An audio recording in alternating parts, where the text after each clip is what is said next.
Hi, it's Wendy Bovard. Here is part 3 of narcissistic personality disorder. Let's continue on with the things that narcissistic person would do behind your back. Visit websites of very dubious manner. Could be porn, could be other filth. Since the media powers that be are now filtering, this is why I have called it what I have. And we'll leave it there because they like to do a lot of monitoring.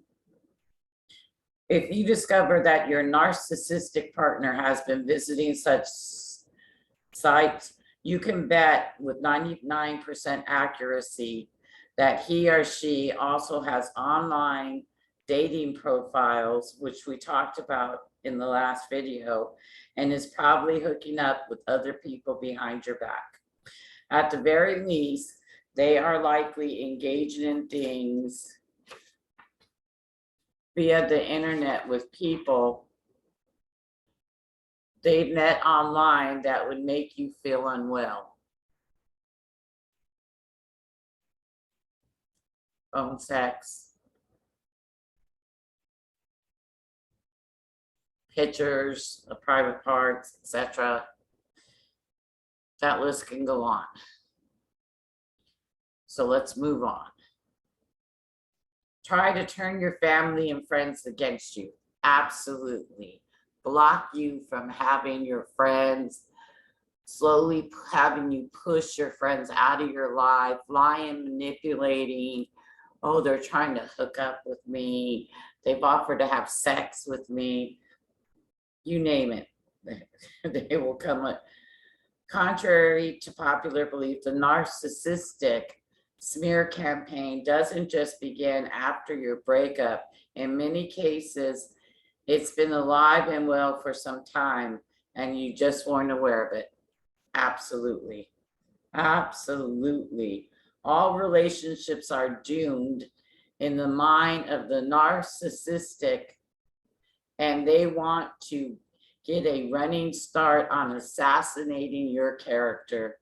There is nothing more real than that, and they will continue to do it long after you're with them, because everything was your fault. Everything was your fault. And that's a lie, because they are the consistent victim, because they have not gotten over their childhood trauma. So it's your fault.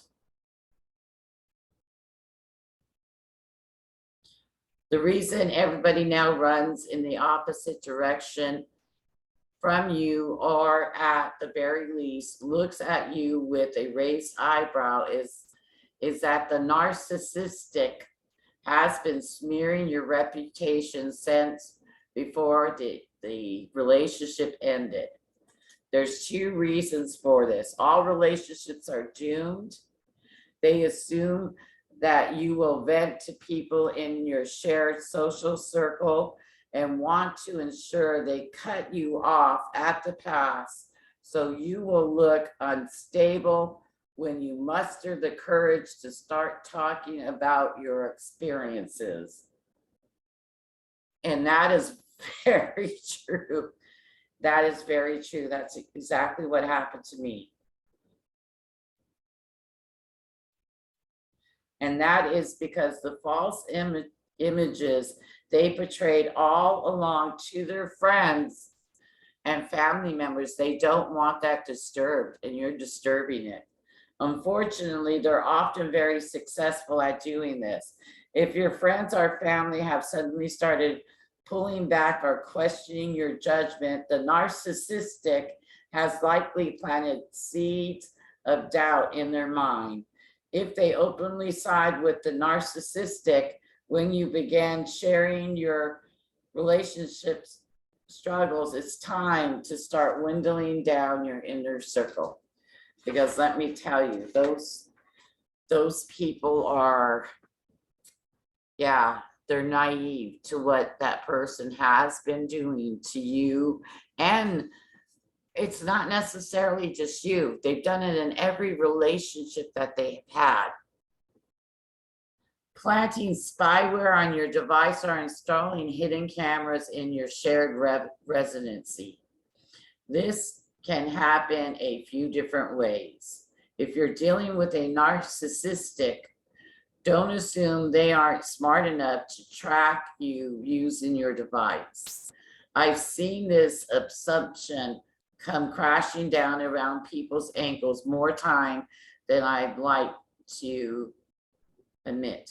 One common method for abusers use to track legally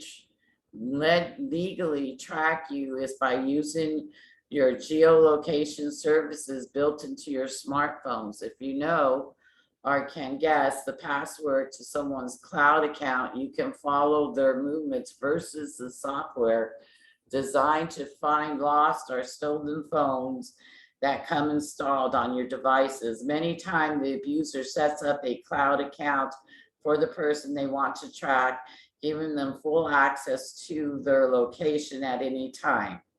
If you suspect you're dealing with a narcissistic, don't accept a phone from them that they're setting up for you using their cellular account. If you do, you can assume they set up a tracker to track you. Anyways, another way abusers can keep tabs on you is by installing spyware on your electrical devices. Some of these spywares can be installed remotely. It's somewhat more difficult to install spyware this way than to use it, but it all seems to happen. It still happens. Most spyware is designed to track not only your location, but also monitor your calls, voicemails, texts, and emails, and even watch you using the camera on your device. That's a lot to take in. My advice, make sure there's no spyware on anything that has to do with him. If that means you have to get rid of the device, then get rid of the device. Don't accept the device from them. Sorry, I'm okay, I have my own. Thank you for offering, and move on. Because these people are very, very corrupt people. And you need to stay safe with them, away from them. Move, change your phone number, get out of the relationship. If it's somebody in your family, block them, because you don't need all the trauma and drama they bring on the scene.